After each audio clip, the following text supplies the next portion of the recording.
All right, first up today, finally, a return to football, right? The Packers beat the Vikings on Sunday, and for the voice of the Green Bay Packers, I cannot believe this. It was the beginning of his 22nd season with the team. In fact, I had to look it up to see that it was indeed true.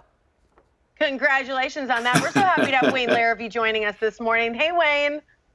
How you doing, girls? Doing great. We're doing well. Yeah, we're going to get to the game in just a minute. But first, how challenging is it right now? We got to know, covering football during a pandemic. I mean, I think people are just so happy they're playing, and the game is continuing. But it's got to be a big challenge for you.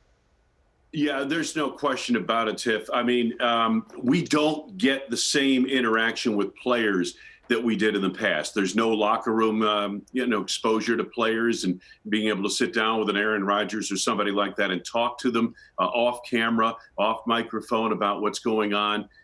There's little interaction. Even the coach's interview, the pregame interview, is done on Zoom.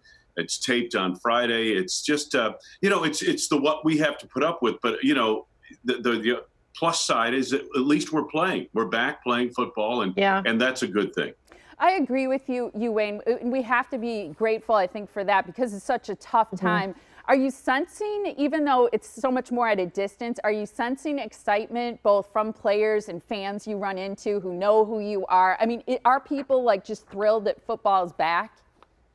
Yeah, they seem to be very much so. And they're all wondering about the Packers. And of course, I have, because of the pandemic and the restraints that we talked about a moment ago, I don't have as good a feel for this team as I would normally under these circumstances. So it's a little hard in that regard. And then, of course, we did the broadcast from Lambeau Field and the Packers were in Minneapolis. And that was a whole different can of worms. But that was fun to do. And it was a real challenge.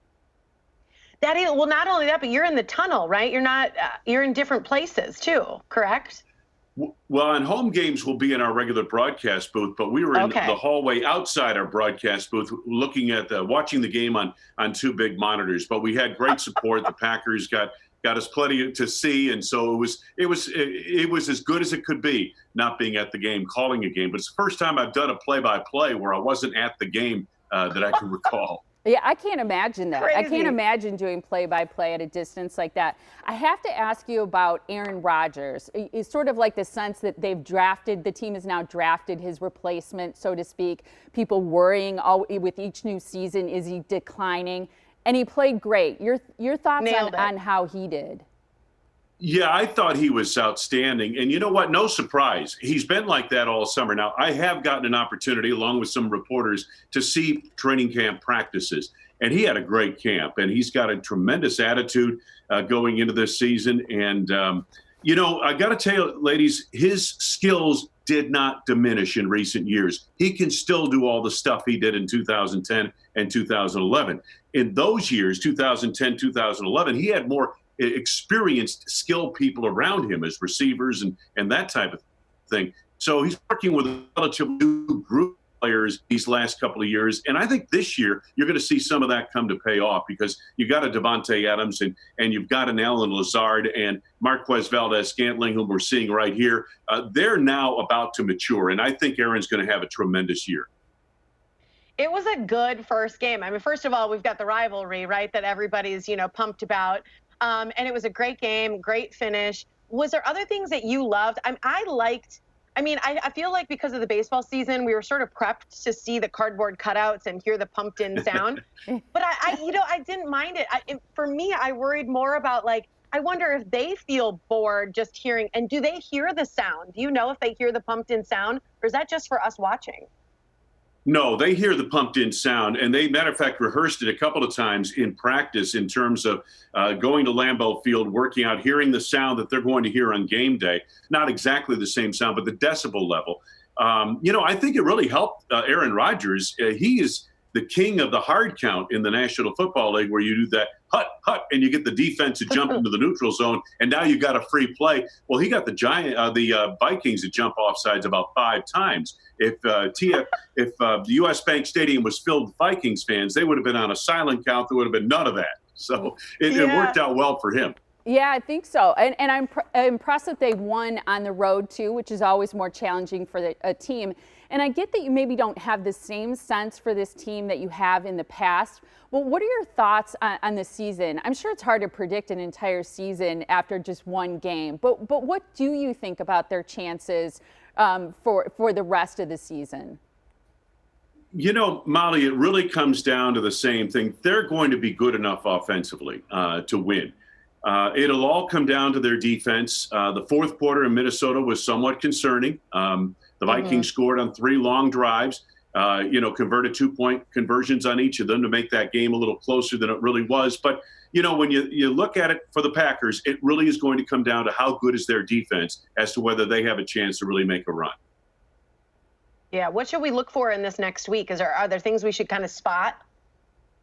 Yeah, I think you should look for, the defense to really clamp down a little bit more than they did in Minnesota, maybe catch a little better rhythm defensively. But I think offensively, the Packers will still try to, exploit teams the way they do. They're going to run the football. They're going to dink and dunk a little bit. And then when they have an opportunity to go downfield with the ball, Aaron Rodgers is more than capable of doing that. But as you guys mentioned, this season of all seasons, this early, it's really hard to get a handle as to what kind of team you have. And I think that's going to take another 3 or 4 weeks. Wayne, it was fun out the gate, though. Yeah, great out the gate. I have to ask you about the Bears. So I'm sure you've been holding your breath. What's the over and under on this? Huh?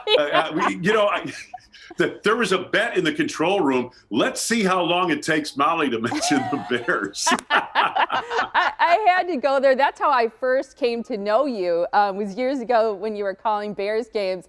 But are there any thoughts that you would share about that team? I've confessed to being a fan. Hopefully people who watch our show won't hold it against me. We won't hold anything against you, Molly. No. The Bears, it's interesting. The Lions really moved the football on them. I was surprised that Detroit has as much success offensively as they did against that Chicago defense. And I thought Trubisky in the fourth quarter played pretty well. But the Lions are leading by 17 going into the fourth quarter. And trust me, Detroit is the only team in the world that could have blown that ball game the way they did, losing to the Bears. I think that's fair. I think that's very fair and balanced. Wayne, it's always great to see you. I hope it's a great season for you, and we'll look forward to talking to you after a few more games. Thanks, Sounds Wayne. good, guys. Anytime. Thank you. Always a pleasure to see you. Thank you so much. And the next game is the home opener. It is this Sunday at noon versus the Lions. We're going to hear Wayne then and look forward to that. So thanks again.